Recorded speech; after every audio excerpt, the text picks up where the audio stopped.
Determine voltage vx by using super position theorem. So ఇక్కడ దాకా ఏంటంటే మనం ప్రీవియస్ క్లాస్ అది ఇప్పుడు దాకా మనం చూసింది ఏంటంటే ఇండిపెండెంట్ సోర్సెస్ మీద చూసాం. ఇప్పుడు ఏంటంటే డిపెండెంట్ సోర్స్ ఇచ్చినప్పుడు ఏ విధంగా సూపర్ పొజిషన్ థియరం అనేది అప్లై చేస్తామని చూద్దాం. సో నేను ఇంతకుముందు ఒక కండిషన్ చెప్పాను.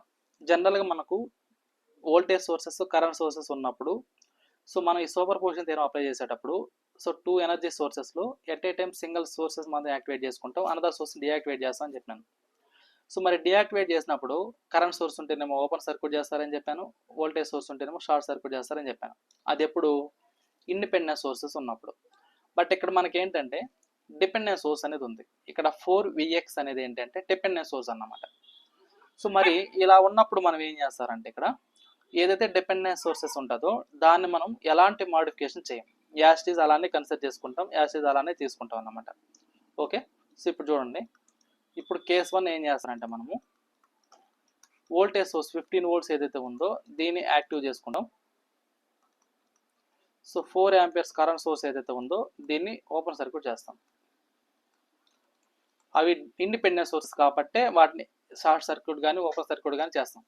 ఇక్కడ 4Vx అనేది మాత్రమే డిపెండెంట్ సోర్స్. ఓకేనా, అది గుర్తుపెట్టుకోండి. సో ఇప్పుడు ఈ 4 ఆంపియర్స్ అనేది ఓపెన్ సర్క్యూట్ అయింది, 15 వోల్ట్స్ యాక్టివ్ చేసుకున్నాం. సో అలాంటప్పుడు నాకు ఇప్పుడు సర్క్యూట్ ఏమవుతుందంటే ఇక్కడ సో ఈ 15 వోల్ట్స్ అనేది అలానే ఎగ్జిస్ట్ అవుతుంది. సో దీని వాల్యూ 15 వోల్ట్స్, ఇది 10 ఓమ్స్. సో ఏదైతే డిపెండెంట్ సోర్స్ ఉందో దాన్ని అలానే తీసుకుంటాం.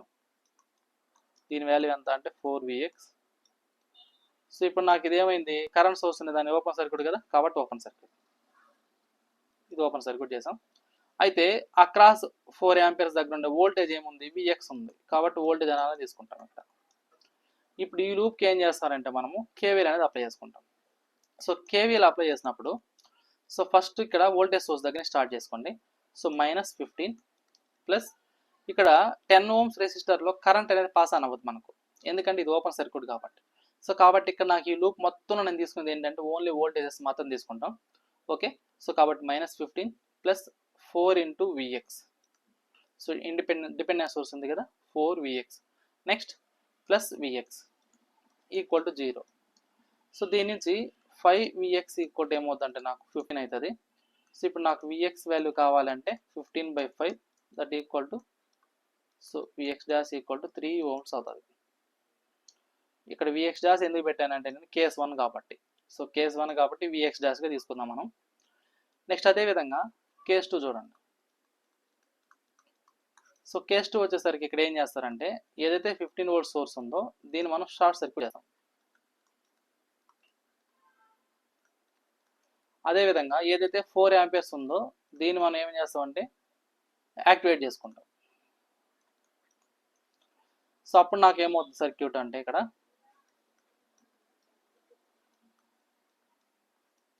సో దీని వాల్యూ 4Vx, సో దీని వాల్యూ 4 ఆంపియర్స్, ఇదేమో షార్ట్ సర్క్యూట్, ఇది వచ్చేసరికి 10 ఓమ్స్ అన్నమాట. ఓకేనా, సో అది అయితే ఇక్కడ నాకు వోల్టేజ్ అనేది Vx అలానే ఉంటుంది, కాకపోతే ఇది కేస్ 2 కాబట్టి Vx డబుల్ డాష్గా తీసుకుందాం. ఇదేమో మైనస్, ఇదేమో ప్లస్. ఓకే, ఇప్పుడు ఈ లూప్ కేవీఎల్ అనేది అప్లై చేద్దాం. సో కేవీఎల్ అప్లై చేసినప్పుడు ఇక్కడ చూడండి, సో ఫస్ట్ డిపెండెంట్ సోర్స్ ఏదైతే ఉందో అక్కడనే స్టార్ట్ చేద్దాం. సో -4Vx అవుతుంది. సో ఇక్కడ వచ్చేసరికి ఏమవుతుందంటే నాకు సో ఫస్ట్ ఇక్కడ నుంచి స్టార్ట్ చేస్తాను, నేను ఈ నోడ్ నుంచి స్టార్ట్ చేస్తున్నా. సో -4Vx ప్లస్ 10 ఇంటూ అందులో పాస్ అయ్యే కరెంట్ 4 కాబట్టి 4 -Vx డబల్ డాష్, ఇక్కడ డబల్ డాష్ వస్తుంది ఎందుకంటే Vx అక్కడ ఉంది కాబట్టి Vx double dash equal to 0. So ఇప్పుడు దీని నుంచి -5Vx double dash equal to so plus 40 అవుతుంది ఈక్వల్ టు 0. సో దీని నుంచి 5Vx double dash equal to 40. So Vx double dash equal to 40/5. So 40/5 అంటే ఎంత వస్తుంది నాకు 8 వస్తుంది. సో కాబట్టి Vx డబల్ డాష్ వాల్యూ ఎంత అంటే నాకు 8 వోల్ట్స్ అన్నమాట. ఓకేనా, సో ఇది నాకు వచ్చేది. అయితే ఇక్కడ మనకి ఏం కనుక్కోవాలి, Vx కనుక్కోవాలి. Vx అన్నప్పుడు కేస్ 1లో వచ్చిన వోల్టేజ్ కేస్ 2లో వచ్చిన వోల్టేజ్ రెండింటిని సమ్ చేస్తే అదే నాకు ఏమవుతుంది, సో టోటల్ వోల్టేజ్ Vx అవుతుంది. కాబట్టి Vx equal to Vx dash plus Vx double dash. So vx dash ఏమో 3, విఎక్స్ డబల్ డాష్ ఏమో 8. సో కాబట్టి ఇప్పుడు నాకు విఎక్స్ వాల్యూ ఎంత అంటే నాకు 11 వోల్ట్స్ అన్నమాట. అంటే మనం తీసుకున్న సర్క్యూట్లో అక్రాస్ 4 యాంపియర్స్ దగ్గర నాకు వోల్టేజ్ ఎంత ఎగ్జిస్ట్ అవుతుంది అన్నప్పుడు 11 వోల్ట్స్ అనేది ఎగ్జిస్ట్ అవుతుంది. ఓకేనా. సో ఇది ఒక డిపెండెన్స్ సోర్స్ ఇచ్చినప్పుడు మనం ఏ విధంగా వోల్టేజ్ అనేది కనుక్కుంటాం అనే దానికి సొల్యూషన్ ఇది క్లియర్. ఎవరికైనా ఏమైనా డౌట్ ఉందా?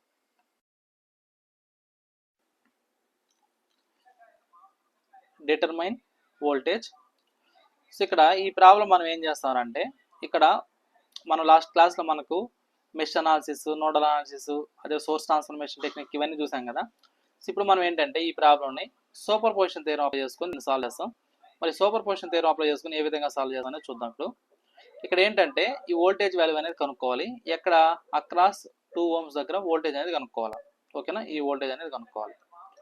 సో ఇక్కడ మనం ఏం చేస్తారంటే ఇక్కడ, సో దీని సొల్యూషన్ చూడండి. సో ఫస్ట్ కేస్ వన్ ఏంటంటే వోల్టేజ్ సోర్స్ ఏదైతే ఉందో సో దీన్ని యాక్టివ్ చేసుకుంటాం. సో యాక్టివేట్ చేస్తాం. కరెంట్ సోర్స్ ఏదైతే ఉందో దీన్ని ఓపెన్ సర్క్యూట్ చేస్తాం. సో మరి అది ఓపెన్ సర్క్యూట్ అయిపోయినప్పుడు నాకేం వస్తుంది సర్క్యూట్ చూద్దాం.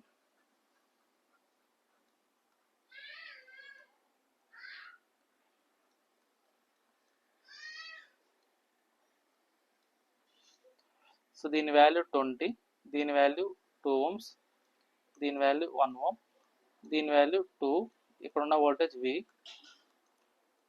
సో 10 ohms అనేది ఎలాగో ఓపెన్ సర్క్యూట్ కాబట్టి దీన్ని ఎలానే ఓపెన్ సర్క్యూట్ చేస్తాం. ఇది ఓపెన్ సర్క్యూట్. సో నెక్స్ట్ ఇక్కడ ఒక రెసిస్టర్ అనేది ఉంటుంది. సో దీని వాల్యూ 3 ohms అన్నమాట. ఓకేనా. సో ఇది నాకు వచ్చే సర్క్యూట్. ఇక్కడ మనం ఏం చేస్తారంటే మన ఇష్టం ఎలాంటి టెక్నిక్ అని యూస్ చేసుకోవచ్చు. నేనేంటంటే ఇక్కడ ఫర్ ఎగ్జాంపుల్ ఈ లూప్లో పాస్ అయ్యే కరెంట్ నేను ఏమనుకుంటానంటే I1 అనుకుంటా. ఈ లూప్లో పాస్ అయ్యే కరెంట్ ఏమనుకుంటానంటే I2 అనుకుంటా. అంటే నేను మెష్ అనాలిసిస్ అనేది యూస్ చేసుకుంటున్నాను ఇక్కడ. సో మెష్ అనాలిసిస్ యూస్ చేయాలని ఏం లేదు, మన ఇష్టం ఏదైనా యూస్ చేసుకోవచ్చు. సో ఇప్పుడు చూడండి ఫస్ట్ లూప్ 1కి. సో లూప్ 1కి నేను ఏం చేస్తానంటే కేవీఎల్ అనేది అప్లై చేసినప్పుడు, సో ఇప్పుడు నాకు ఫస్ట్ వోల్టేజ్ సోర్స్ దగ్గర స్టార్ట్ చేద్దాం. లూప్ 1. సో ఇదేమవుద్ది -20 ప్లస్ 2 ఇంటూ ఈ 2 ohms అనేది 2 లూప్స్ కనెక్ట్ అయింది. అంటే లూప్ 1కి లూప్ 2కి. అంటే ఇదేమవుద్ది I1 minus I2 next plus 2 into I1 equal to 0. So ఇప్పుడు నాకు ఇది ఏమవుద్దంటే ఇక్కడ, సో దీన్ని మనం సాల్వ్ చేసుకుంటే so 2I1 minus 2I2 plus 2I1 equal to 20. So దీని నుంచి 4I1 minus 2I2 equal to 20. ఇందులో 2 కామన్ తీసుకుంటే so 2I1 minus I2 equal to 10. So ఇది ఈక్వేషన్ 1 అన్నమాట. నెక్స్ట్ అదేవిధంగా లూప్ 2కి. సో లూప్ 2కి ఏం చేస్తామంటే ఇప్పుడు మనము కేవీఎల్ అనేది అప్లై చేస్తాం. సో లూప్ 2 కేవీఎల్ అప్లై చేసినప్పుడు ఏమవుతుందంటే ఇది so 3I2 plus 1I2 plus 2 into I2 minus I1 equal to 0. ఓకేనా. సో ఇక్కడ నా కరెంట్ అనేది 3 ohmsలో పాస్ అవుతుంది, తర్వాత 1 ohmలో పాస్ అవుతుంది, తర్వాత 2 ohmsలో పాస్ అవుతుంది. సో ఇప్పుడు నాకు 3 ఒక 1 ఒక 2 మొత్తం ఎంత అవుతుందంటే ఇది, సో ఇక్కడ చూడండి. సో ఇక్కడ నేను మొత్తం ఒకేసారి యాడ్ చేసేస్తున్నాను. సో కరెంట్ అంటే విత్ 2తో మల్టిపుల్ అయినప్పుడు వచ్చే వాల్యూ వేస్తున్నాను. So 6I2 minus 2I1 equal to 0. So ఇది నాకు వచ్చే సెకండ్ ఈక్వేషన్. సో దీని నుంచి ఎలా రాసుకోవచ్చు అంటే మనము సో 2I1 ఈక్వల్ టు 6I2గా రాసుకోవచ్చు. దీని నుంచి I1 equal to 3 times of I2గా రాసుకోవచ్చు. సో ఏదైతే ఈ I1 వాల్యూ వచ్చిందో దీన్ని ఇందులో ప్లేస్ చేసుకోండి. ఓకేనా. సో దీన్ని 2 అనుకుందాం, ఈక్వేషన్ 2 అనుకుందాం. సో ఈ ఈక్వేషన్ 2ని సబ్స్టిట్యూట్ ఈక్వేషన్ 2 in 1. సో 2ని ఈక్వేషన్ 1లో ప్లేస్ చేద్దాం. సో అప్పుడు నాకేం వస్తుందంటే ఇక్కడ సో 2I1 అన్నప్పుడు 2 ఇంటూ 3I2 వస్తుంది. 2 into 3I2 minus so 2 into 3I2 minus I2. So minus I2 equal to 10. So అప్పుడు నాకేమవుతుంది 3 2 6 I2 minus I2 equal to 10. అంటే 5I2 ఈక్వల్ టు 10. సో దీని నుంచి I2 ఈక్వల్ టు 2 యాంపియర్స్ వస్తుంది. ఇప్పుడు నాకు I2 equal to 2 amperes వచ్చినప్పుడు I1 equal to ఏమవుద్ది 3I2 కదా. సో కాబట్టి I1 ఈక్వల్ టు 3I2 కాబట్టి so I1 equal to 3 into 2 అంటే ఎంత అయింది? ఇది 6 ఆంపియర్స్ అయింది. ఇది I1 వాల్యూ. ఓకే, ఇది I1 value. So I1 equal to 6 amperes అన్నమాట. సో ఇప్పుడు నాకు I2 వాల్యూ వచ్చింది, I1 వాల్యూ వచ్చింది. అయితే ఇక్కడ మనం కనుక్కోవాల్సింది ఏంటి? అక్రాస్ 2 ohms దగ్గర వోల్టేజ్ ఎంతో కనుక్కోవాలి. అంటే సో మనకు తీసుకున్న ఈ కేస్ 1లో అక్రాస్ 2 ohms దగ్గర ఈ వోల్టేజ్ కనుక్కోవాలి. దీన్ని మనం V డాష్ అనుకుంటే అందులో పాస్ అయ్యే కరెంట్ ఏమవుద్ది? ఇప్పుడు నాకు V డాష్ ఈక్వల్ ఏమవుద్ది అంటే ఇది 2 ఇంటూ I1 అవుతుంది, అంటే అక్రాస్ ఆ రెసిస్టర్ దగ్గర కాబట్టి. సో కాబట్టి 2 ఇంటూ ఇక్కడ నాకు కరెంట్ I1 ఎంత వచ్చింది? నాకు 6 ఆంపియర్స్ అన్నమాట. సో 6 సో అంటే ఎంత అయింది? ఇది 12 volts అయింది. అంటే మనం ఎప్పుడైతే ఇక్కడ ఓన్లీ వోల్టేజ్ సోర్స్ నేను యాక్టివేట్ చేసుకున్నానో అప్పుడు నాకు అక్రాస్ 2 ohms దగ్గర వచ్చే వోల్టేజ్ ఎంత అంటే 12 volts అన్నమాట. ఓకేనా, 12 volts. సో ఇది ఇప్పుడు ఏం చేస్తాము? సెకండ్ టైము కరెంట్ సోర్స్ని యాక్టివేట్ చేసుకుంటాం, వోల్టేజ్ సోర్స్ని డియాక్టివేట్ చేసుకుంటాం. ఓకే, సో ఇప్పుడు కేస్ 2 చూడండి. సో కేస్ 2, సో కేస్ 2లో ఏంటంటే వోల్టేజ్ సోర్స్ ఏదైతే ఉందో ఈ వోల్టేజ్ సోర్స్ ఉండే దాన్ని ఏం చేస్తున్నామంటే ఇక్కడ షార్ట్ సర్క్యూట్ చేస్తున్నాం. వోల్టేజ్ సోర్స్ ఉన్న దాన్ని షార్ట్ సర్క్యూట్ చేస్తున్నాం, కరెంట్ సోర్స్ ఉన్న దాన్ని యాక్టివేట్ చేసుకుంటాం. సో కరెంట్ సోర్స్ ఉన్న దాన్ని యాక్టివేట్ చేసుకుంటాం. సో ఇప్పుడు నాకు కరెంట్ సోర్స్ ఉన్న దాన్ని యాక్టివేట్ చేస్తున్నాం, రిమైనింగ్ దాన్ని ఏం చేస్తున్నాం? షార్ట్ సర్క్యూట్ చేస్తాం. సో కాబట్టి ఇప్పుడు నాకు సర్క్యూట్ ఏమవుద్దంటే ఇక్కడ సో ఇదొక రెసిస్టర్, ఇదొక రెసిస్టర్, ఇదొక రెసిస్టర్, ఇదొక రెసిస్టర్. సో ఇదేమవుద్ది? షార్ట్ సర్క్యూట్ అయింది. ఇక్కడ నాకేంటంటే ఒక కరెంట్ సోర్స్ అనేది ఉంటుంది. సో దీని వాల్యూ ఎంత అంటే 10 ఆంపియర్స్. ఇది 2 ohms, ఇది 2 ohms, అదేవిధంగా 1, 3. సో ఇదేమో 1 ohm, ఇదేమో 3 ohms. సో ఇది మనకున్న సర్క్యూట్. ఓకే, సో ఇప్పుడు నాకేంటంటే దీని దగ్గర ఉండే వోల్టేజ్ కావాలి, ఇది V డబల్ డాష్గా తీసుకుందాం. ఓకేనా, సో ఇది. సో ఇప్పుడు చూడండి ఇక్కడ, సో దీన్ని ఫస్ట్ ఆఫ్ ఆల్ మనం ఏం చేయాలంటే రిడక్షన్ టెక్నిక్ యూస్ చేసుకొని సాల్వ్ చేసుకోవాలి. ఓకేనా, రిడక్షన్ టెక్నిక్ యూస్ చేసుకొని సాల్వ్ చేసుకోవాలి. సో మరి దాన్ని సాల్వ్ చేయాలంటే ఇక్కడ చూడండి, ఇది ఫర్ ఎగ్జాంపుల్ ఇది నోడ్ ఏ అనుకుంటే ఇది కూడా ఏమవుద్ది? నోడ్ ఏ అని అవుతుంది. ఇదేమవుద్ది?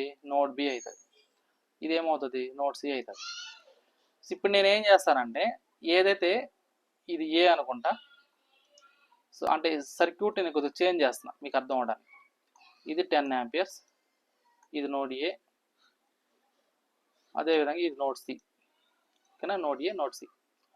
సో ఇప్పుడు నాకేంటంటే ఇది నోడ్ బి అనుకుందాం, దీన్ని ఏమనుకున్నాం? నోడ్ బి అనుకుందాం. దీని వాల్యూ ఎంత అంటే 2 ohms అన్నమాట. ఇప్పుడు నాకు ఏ టు బి అనేది ఏం కనెక్ట్ అయింది? 2 ohms కనెక్ట్ అయింది. అదే ఏ టు బి ఇంకోటి ఏం కనెక్ట్ అయింది? 2 ohms కనెక్ట్ అయింది. అంటే ఇక్కడ ఏమొస్తుందంటే నాకు ఇంకొక నోడ్ అనేది కనెక్ట్ అయింది, దాని వాల్యూ 2 ohms అయింది. Okay, next A to C. So ఇక్కడ నాకు ఏ టు సి అన్నప్పుడు ఇక్కడ నాకు ఏం కనెక్ట్ అయింది? ఇక్కడ చూడండి, సో ఏ టు సి అనేది 10 ఆంపియర్స్ కనెక్ట్ అయింది. అదే ఏ నుంచి సి వరకు మళ్ళీ అగైన్ ఏం కనెక్ట్ అయిందంటే ఇక్కడ నాకు 3 ohms అనేది కనెక్ట్ అయింది. అంటే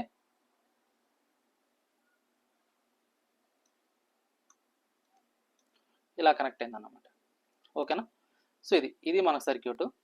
అయితే ఇక్కడ నాకేమవుతుందంటే ఇక్కడ ఈ యొక్క కరెంట్ అనేది ఇక్కడ నాకు బి నుంచి సికి ఒక ఎలిమెంట్ ఉందా? సో బి టు సి ఒక రెసిస్టర్ ఉంది కాబట్టి సో దీని వాల్యూ 1 ohm అన్నమాట. సో ఇది మన సర్క్యూట్.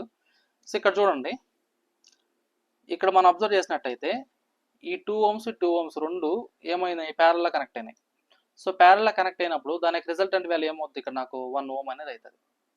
ఓకేనా, 1 ohm అనేది అవుతుంది. సో 1 ohm అయిపోయినప్పుడు నాకు ఇది ఏమవుద్దంటే ఇక్కడ ఇదొక రెసిస్టర్, ఇదొక voltage source, sorry current source, దీని వాల్యూ 10 ఆంపియర్స్. ఇక్కడ ఇది 1 ohm, అంటే ఈ రెండింటి సాల్వ్ చేయడం 1 ohm అవుతుంది, ఇది 1 ohm అవుతుంది. అంటే ఇక్కడ నాకు ఎంత వస్తుందంటే ఇక్కడ నాకు 2 ohms అవుతుంది. ఇదేంటిది? 3 ohms అన్నమాట. సో ఇప్పుడు నాకు కరెంట్ అనేది ఈ బ్రాంచ్లోనే పాస్ అవుతుంది, ఈ బ్రాంచ్లోనే పాస్ అవుతుంది. ఓకే, ఈ బ్రాంచ్ నుండి పాస్ అవుతుంది, ఈ బ్రాంచ్ నుండి పాస్ అవుతుంది. సో ఇప్పుడు నేనేం చేస్తానంటే ఇక్కడ కరెంట్ డివిజన్ రూల్ అన్న యూస్ చేసుకోవచ్చు. లేదు మీకు అలా అర్థం కాలేదంటే ఈ current source in parallel with resistor ఉండేదాన్ని నేనేం చేసుకోవచ్చు అంటే voltage source in series with resistor కూడా మార్చుకోవచ్చు. ఓకేనా, voltage source in series with resistor కూడా మార్చుకోవచ్చు. సో అలానే చేసుకోవచ్చు. ఇప్పుడు చూడండి ఈ టెక్నిక్ యూస్ చేసుకుని నేను ఏం చేయొచ్చు అంటే ఇప్పుడు నాకు 2 ohmsలో పాస్ అయ్యే కరెంట్ కావాలి. సో 2 ohmsలో పాస్ అయ్యే కరెంట్ అనేది కావాలి. సో 2 ohmsలో పాస్ అయ్యే కరెంట్ కావాలి అంటే so total current into so దానికి opposite resistor by total resistance అవుతుంది. సో అంటే ఇదేమవుతుంది 10 ఇంటూ సో 3/5 అంటే ఎంత అయింది ఇది 5 1 జర్ 5 2 జర్ 3 2 జర్ 6 ఆంపియర్స్ అయింది. మరి 6 ఆంపియర్స్ అనేది ఎందులో పాస్ అయ్యే కరెంటు, ఇందులో పాస్ అయ్యే కరెంటు. ఓకేనా, ఇందులో పాస్ అయ్యే కరెంటు. ఎందుకంటే ఈ రెండింటిని సాల్వ్ చేసినప్పుడు వచ్చే రెసిస్టెన్స్ ఏమో 1 ohm, ఇక్కడ ఆల్రెడీ ఉన్న రెసిస్టెన్స్ ఏమో 1 ohm, ఆ రెండింటిని యాడ్ చేసి వచ్చిన వాల్యూ 2 ohms అనేది. ఓకేనా, 2 ohms అనేది. మరి 6 ఆంపియర్స్ అనేది ఇందులో పాస్ అవుతుంది. ఓకే, మరి అటువంటిప్పుడు ఒక్కొక్క దాంట్లో ఎంత కరెంట్ పాస్ అవుతుంది అంటే నాకు ఇందులో ఏమో 3 ఆంపియర్స్, ఇందులో ఏమో 3 ఆంపియర్స్ కరెంట్ పాస్ అవుతుంది. ఓకేనా, నేను ఇక్కడ టోటల్ కరెంట్ అనేది ఇక్కడ కనుక్కున్నాం. ఇక్కడ 2 ohms ఎందుకు వచ్చిందంటే ఈ 1 ohm ఆల్రెడీ ఇంకో 1 ohm రెండింటిని యాడ్ చేసి వచ్చిన వాల్యూ 2 ohms. మరి 2 ohmsలో పాస్ అయ్యే కరెంట్ ఎంత అయింది నాకు 6 ఆంపియర్స్. ఆ 6 ఆంపియర్స్ ఇక్కడ 1 ohmలో వేసుకున్నాం. ఇక్కడ 2 బ్రాంచెస్గా ఉన్నాయి, 2 ohms ఒకటి 2 ohms ఒకటి, మరి సేమ్ ఉన్నాయి కాబట్టి సేమ్ రెసిస్టెన్స్ అనేది ఉంది కాబట్టి సేమ్ కరెంట్ పాస్ అవుతుంది. ఓకే, అయితే ఇక్కడ నాకు కావాల్సింది ఏంటి అంటే ఒక రెసిస్టెన్స్ దగ్గర ఉండే వోల్టేజ్ కావాలి. ఓకేనా, ఒక రెసిస్టర్ దగ్గర ఉండే వోల్టేజ్ అనేది కావాలి. అంటే ఏంటి, ఒక వోల్టేజ్ ఫర్ ఎగ్జాంపుల్ దీన్ని V" అనుకుంటే సో దాని వాల్యూ కావాలి.